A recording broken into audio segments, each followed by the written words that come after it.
પોલીસના સ્ટાફનો છે હોદ્દો સર તમારો હોદ્દો સર ભાઈ તમે જમાદાર છો સર હા બધા ગાડી છે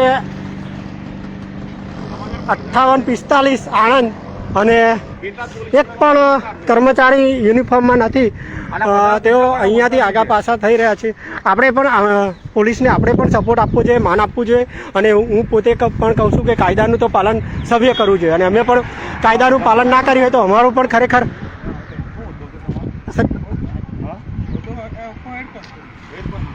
હેડ કોન્સ્ટેબલ પીએસઆઈ સિવાય સાહેબ હા હિતેશભાઈ તમારી જોડે પેલા વિડીયો છે બહાર કાઢો ને હા હમણાં એક અહીંયાથી સાહેબ થોડો તોડ પણ પાડ્યો છે અને હિતેશભાઈને એ માહિતી થોડી જાણ થઈ એટલા માટે તેમને મને કહ્યું કે એલડીભાઈ આવું છે અને એટલા માટે જ મિત્રો અહીંયા પછી હું જતો હતો ખંભાત અને બીજા રસ્તે જવાનું હતું પરંતુ અહીંયા પછી હું રિટર્ન વર્યો અને અહીંયા આ રસ્તે અમે નીકળ્યા અને આ એક્ઝિટ જગ્યા કઈ છે આ જગ્યા કઈ છે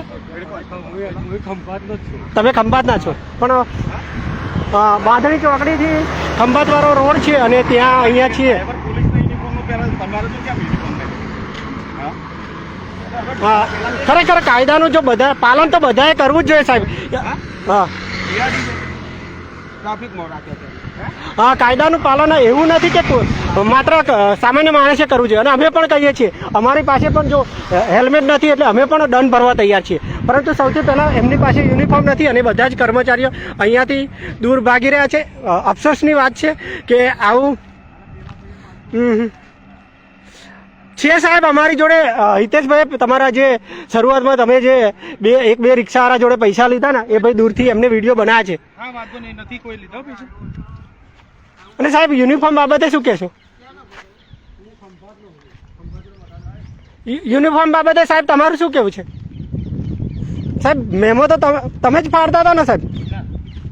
બુક ના કેવી રીતે કહો બુકમાં મેં તમને લખતા હોવ જોઈએ છે ને સાહેબ તો લખતા છીએ મારા લાઈવમાં મારું લાઈવ ત્યાંથી અહીંથી 5 મિનિટ દૂરથી લાઈવ ચાલુ હતું બોલાવો ને અમારું એ જ કેવું છે કે કાયદાનું પાલન તો સૌ કોઈએ કરવું જોઈએ ને બરાબર આપણે એવું નથી કે કર્મચારી દરેકને હા સામાન્ય માણસ ખોટી થાય છે બરાબર તમારી જોડે શું વાત કરી તમને શું કહ્યું અને બરાબર બરાબર એટલે તમારે જો